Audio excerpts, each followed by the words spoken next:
Hello friends, welcome to my channel. চলো একবার সরস্বতী বন্দনাটা সেরে ফেলা যাক সকাল সকাল পুজোর অঞ্জলি দেওয়ার পরে। জয় জয় দেবী চরাচর সারে, কুচযুগ শোভিত মুখ তাহারে, বীণা পুস্তক রঞ্জিত হস্তে, ভগবতী ভারতী দেবী নমস্তে।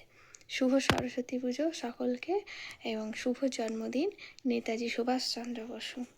সরস্বতী পুজো সকলের খুব ভালো কাটুক। আগের মতো সরস্বতী পুজো কাটানোর আর এখন সময় নেই, এখন প্রচুর দায়িত্ব বেড়ে গেছে।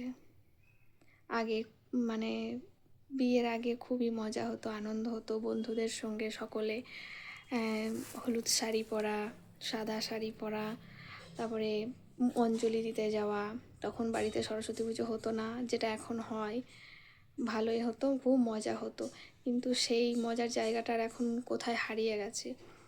এখন দায়িত্ব বেড়ে গেছে, এখন সবার আগে মেয়েকে সাজাতে হবে, তারপরে ওকে রেডি করিয়ে দিতে হবে, খাওয়াতে হবে, এই করতে হবে, ওই করতে হবে। শুধুমাত্র গিয়ে একটু কোনো রকম অঞ্জলিটাই দেওয়া হয়। সকলে ভালো থাকবেন। শুভ সরস্বতী পুজো আবার সকলকে।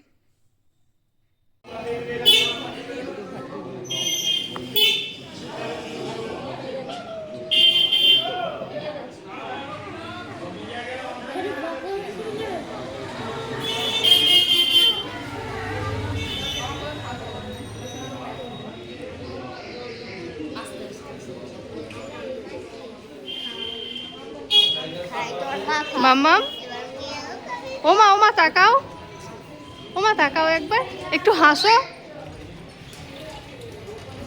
একটু হাসো মা। এলি বাবালি, তোর দিদি কই তোমার? বলতে বেড়াতে গেলে নিজে মাকে